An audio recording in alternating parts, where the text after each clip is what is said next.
Seen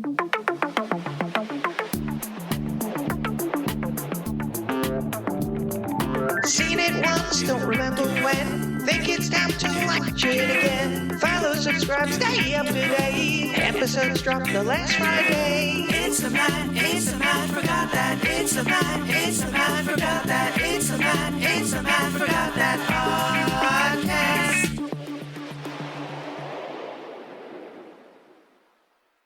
Hello there and welcome to the Matt Forgot That podcast, the place to recollect and reminisce. I'm your host, Matt Seroski, filmmaker, film fan. Each episode, I'm going to rewatch and review a movie or TV pilot that I've seen before but don't quite remember. It could be a blockbuster, critic's choice, or cult classic. To join in on the conversation, follow me on Twitter, Instagram, and Facebook, at Matt Seroski. You can subscribe to my YouTube page where I'll post videos and clips from the show. If you have any opinions on what I've reviewed, or want to share your own trip down memory lane, use the hashtag MattForgotThat on social. Before we start, as people should have gathered by now, I am a wrestling fan. Sure, I'm not as passionate about it now as I was back in the 80s and 90s, but that was the peak time for wrestling. Whether it was the golden age with Hulk Hogan and Macho Man, or the Attitude Era with Stone Cold, The Rock, The Undertaker, and DX. But the 80s had a slight advantage because of one product, the WWF Superstars of Wrestling Ice Cream Bar. This treat continues to be the best thing that I've ever eaten in life. It was only available through your ice cream man, so thank you to Bill for making the rounds. There was a layer of cookie that had imprinted one of the WWF superstars, Hulk Hogan, Macho Man, Elizabeth, Andre the Giant, Bobby Heenan, the $1 Million Man, George the Animal Steele, and for some reason, Coco Beware. Then there was a heaping dose of vanilla ice cream, finished off with a small layer of chocolate coating. Now, this might be the Mandela effect, but I could have sworn there was also another layer of cookie on the bottom, but when I was doing research, I can't find one picture of that. But this thing tasted amazing. It also came with a collectible trading card, none of which I've kept. Now, a couple of years ago, the WWE and Good Humor tried to bring them back, but it just looked like a standard ice cream sandwich. Gone was the thin layer of chocolate, it no longer had a popsicle stick, and I'm sorry, I just can't get excited for an image of Dolph Ziggler on the cookie. Not exactly on the same level as the 80s superstars. But speaking of, it does seem like in the 80s there was a lot of custom food based on movies and television series, like Mr. T cereal, Ghostbusters High C Ecto Cooler. So what were some of your favorites in the 80s? Hit me up on social media with the hashtag MattForgotThat. On to the main attraction. Each review will end with a ranking out of 5 stars. 1 star is skip it, 2 stars watch at your own risk, 3 stars standard fare, 4 stars worth checking out, and 5 stars must see. Now if I give a title 5 stars, it doesn't mean I'm comparing it to Casablanca, Jaws, or Seinfeld. I rank titles based on other movies or TV series in that genre and at that time period. In this episode of the podcast, I'm rewatching and reviewing City Slickers from 1991. It was directed by Ron Underwood, who helmed the cult horror film Tremors, rom-com Speechless, the family adventure Mighty Joe Young, and most recently 5 episodes of Fear the Walking Dead. The screenplay was co-written by Lowell Gantz and Babaloo Mandel, who scribed Night Shift, Spies Like Us, Vibes, Parenthood, A League of Their Own, and were nominated for Best Writing Screenplay written directly for the screen for Splash. It stars Billy Crystal as Mitch Robbins, born in Manhattan, briefly raised in the Bronx, before moving to Long Beach, Long Island. After graduating from high school, he attended Marshall University in West Virginia on a baseball scholarship before transferring to New York University, where he studied film and television. One of his instructors was Martin Scorsese. He also studied acting at HB Studio in Greenwich Village. He started performing stand-up at the Improv and was cast in an episode of All in the Family. His star rose after doing impressions of Muhammad Ali and Howard Cosell on the Dean Martin Celebrity Roasts. He also made the rounds on the game show circuit, appearing on Hollywood Squares and the $20,000 Pyramid. His biggest role to date was as Jody Dallas on Soap for 75 episodes from 1977 to 1981. He would move to the big screen in the Rob Reiner-directed This Is Spinal Tap, and reunite with the director 3 years later in The Princess Bride. He would go on to star in Throw Mama from the Train, When Harry Met Sally, Mr. Saturday Night, and Forget Paris. But I think he's most fondly remembered as the 9-time host of the Academy Awards. This is what I remember. I'm going to admit that I've completely mistaken this movie with Three Amigos. Everything I was going to include here was from that film. The stupid dance where they thrust their hips. It was made in the 80s. I'm completely off. Now, once I figured out that mix-up, obviously I remembered the cast. Billy Crystal, of course, Jack Palance portrays the eccentric Curly, Daniel Stern played loveless Phil Berquist, and Bruno Kirby performed Playboy Ed Ferrillo. Now I'm heading off to watch the movie.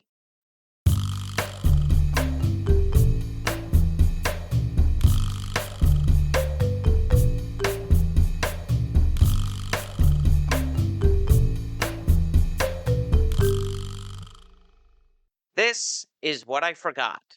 This was Jake Gyllenhaal's feature film debut as Billy Crystal's son. Danielle Harris from Halloween 4 and 5 and Don't Tell Mom the Babysitter's Dead has a brief role as his classmate. Yeardley Smith, the voice of Lisa Simpson, plays Nancy. Phil Lewis from The Sweet Life of Zack and Cody has a role as Steve Jessup. And Jeffrey Tambor is Mitch's boss, Lou. Now, there is a stampede where Mitch holds onto a tree for dear life. That scene has appeared in many movie montages. And yet, I still didn't remember it until I saw it. Then it all came flooding back. So let's jump into it. The movie starts off in Pamplona, Spain, at the running of the bulls. Friends Mitch Robbins, Phil Berquist, and Ed Ferrillo participate in the festivities, doing their best to avoid the charging beasts, and it ends with a horn in Mitch's end. He realizes these trips are a desperate attempt to recapture their youth, and is getting tired of the excursions. A year later, on his 39th birthday, Mitch goes to his son's career day where he has to explain to a bunch of elementary schoolers that he works in advertising at WBLM Radio, and comes to the realization that he's reached a crossroads in life. That night at his party, Phil and Ed present Mitch with their present, a 2-week trip to New Mexico, where they'll participate in an old-fashioned cattle drive, from there to Colorado. Even though he already has plans to visit his wife's parents in Florida, Barbara encourages him to go and find his smile. Here's a quote without context. "I crap bigger than you." City Slickers took a while to get going. It was almost 25 minutes in before the friends reached the ranch. The characters were fairly well established. It was clear Mitch was going through a midlife crisis, so there's only so long you can wallow in that before you want to get to the meat and potatoes of the story. The entrance of Curly is memorable and makes an immediate impact. The movie shifts into the next gear with his arrival. The pace picks up. It gets even sharper. It's not the funniest film I've watched, and in comparison with other late 80s, early 90s comedies, it's a bit tame. In the Gantz-Mandel collaboration, it's probably behind A League of Their Own in splash and humor. Now for a little trivial trivia. Billy Crystal was so fond of the horse he rode, named Beechnut, that he bought him. He also appeared in its sequel, City Slickers 2, The Legend of Curly's Gold. City Slickers was produced by Irby Smith, known for Young Guns, Major League, Rookie of the Year, Angels in the Outfield, and Wild America. It was shot on location at the Ghost Ranch in Abiquiu, New Mexico, Namby Pueblo in Nambe, New Mexico, and Durango, Colorado. The cinematography was captured by Dean Semler, whose filmography includes Mad Max Beyond the Thunderdome, Cocktail, Young Guns, Last Action Hero, Triple X, and Bruce Almighty. He won an Oscar for Best Cinematography for Dances with Wolves. It was edited by O. Nicholas Brown, who worked on Mischief, Rambo 3, Tremors, Free Willy, and 10 Things I Hate About You. The score was composed by Mark Shaman, who wrote the music for Misery, The Addams Family, Sister Act, and Mr. Saturday Night. He's been nominated for 7 Oscars, including Best Music Original Song for Sleepless in Seattle, South Park, Bigger, Longer, and Uncut, and Mary Poppins Returns. Best Music Original Musical or Comedy Score for The American President, The First Wives Club, and Patch Adams. And Best Achievement in Music Written for Motion Pictures Original Song for Mary Poppins Returns. The runtime is 1 hour 54 minutes. It had a budget of $26 million and grossed $180 million at the box office. It won an Oscar at the 1992 Academy Awards for Best Actor in a Supporting Role for Jack Palance. His acceptance speech has gone down as one of the most memorable in Oscar history, when the actor did one-arm push-ups on stage. A sequel was released in 1994 entitled City Slickers, The Legend of Curly's Gold, with Billy Crystal, Jack Palance, and Daniel Stern reprising their roles. Bruno Kirby was allergic to horses and turned down a part in the sequel. John Lovitz joined the cast in his place. I give it 3 out of 5 stars. Based on Jack Palance's performance, I might consider boosting it up a little, but I wished it was better. It's not the worst way to spend your time, but it wouldn't be my first in Billy Crystal's filmography. If you've seen City Slickers and have opinions on the movie, let me know what you think using the hashtag #MattForgotThat. Each episode, I'm going to post throwback clips that I think people should watch. It could be movie trailers, music videos, interviews, or something completely random. Search for my YouTube page and there'll be a playlist called Matt Forgot That Playback. Bo Jackson is considered one of the best two-sport athletes, competing in Major League Baseball from 1986 to 1994, on the Kansas City Royals, Chicago White Sox, and California Angels, and the National Football League from 1987 to 1990, on the Los Angeles Raiders. He was initially drafted by the New York Yankees out of high school, but he decided to attend Auburn University on a football scholarship. While in college, he racked up 4,303 yards as running back and won the Heisman Trophy in 1985. The next year, he was selected as the first overall pick in the NFL draft by the Tampa Bay Buccaneers, but chose to play for the Kansas City Royals, who were coming off a World Series win. He spent most of the season in the minor leagues with a cup of coffee in the big time. In 1987, he was drafted by the Los Angeles Raiders, whose owner, Al Davis, was open to having Jackson play both sports, despite the potential injury risk and wear and tear. His breakthrough season in baseball was in 1989, where he was voted to the American League All-Star team and named MVP for the game. The next season, he rushed for 698 yards, and selected to the NFL Pro Bowl. Around this time, Nike released an advertising campaign for cross-training shoes, which featured Bo Jackson with the tagline, Bo Knows. The concept had the two-sport athlete attempting other activities like golf, tennis, hockey, guitar playing, ending with Bo Knows Baseball, Bo Knows Football, Bo Knows Luge. In 1991, a hip injury would force him to retire from football and prevent him from playing in the 1992 MLB season. He would play for 2 more years before deciding to retire during the 1994-95 baseball strike. Bo Jackson's career was short-lived, but he certainly made an impact on pop culture. He's the only professional athlete to be named an All-Star in 2 major league sports. He was inducted into the College Football Hall of Fame in 1999. I've selected a couple of clips that show off his immense talent, including leading off the MLB All-Star game with a home run, impressing then-President Ronald Reagan, and throwing out a base runner at third with a guided missile from right field, as well as the Bo Knows commercials. They're all available in the Matt Forgot That Playback playlist on YouTube. Check it out. Now it's time for the recommendation. Yes, that's the word recommendation with Matt in the middle. I'm going to end each podcast with my own recommendation of a nostalgic movie or TV series. Today I'm talking about Adventures in Babysitting.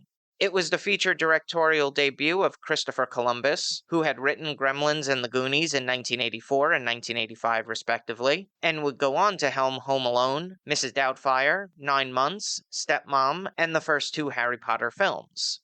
It tells a story of 17-year-old Chris Parker, who takes up a last-minute babysitting gig after her boyfriend cancels their date. While looking after 8-year-old Sarah Anderson, she receives a call from her best friend Brenda, who ran away from home and is stranded at a bus station. Chris plans to go downtown alone, but Sarah, her older brother Brad, and his best friend Daryl convince her to take them along for the ride. On their way, the station wagon gets a flat tire, and Chris must figure out how to get to her friend and get the kids back to the house before their parents return.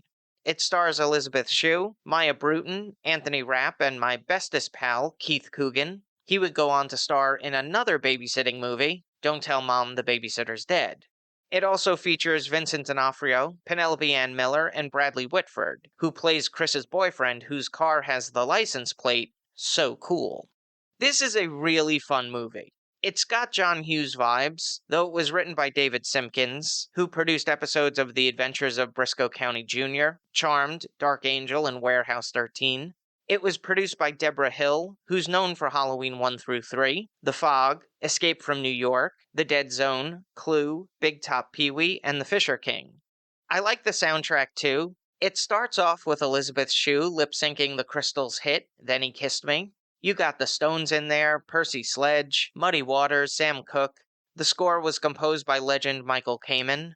There was a DCOM television movie remake which premiered in 2016, starring Sabrina Carpenter and Sophia Carson, but it was all Disney-fied and didn't have the heart and humor of the original.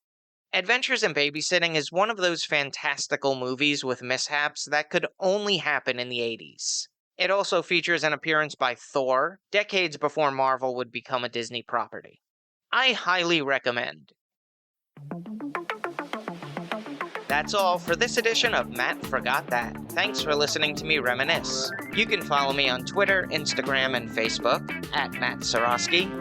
You can subscribe to my YouTube page where I'll post videos and clips from the show. If you have any opinions on what I've reviewed, or want to share your own trip down memory lane, use the hashtag MattForgotThat on social.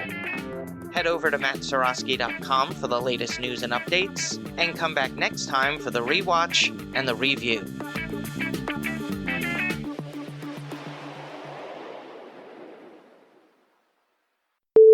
It was shot on location at the Ghost Ranch in Abiquiu, New Mexico. Let me not pause on that. It was shot on location at the Ghost Ranch in Abiquiu, New Mexico. Namby-pamby, New Mexico. Oof. It's got John Hughes vibes, though it was written by David Simpkins, who produced episodes of The Adventures of the Briscoe County...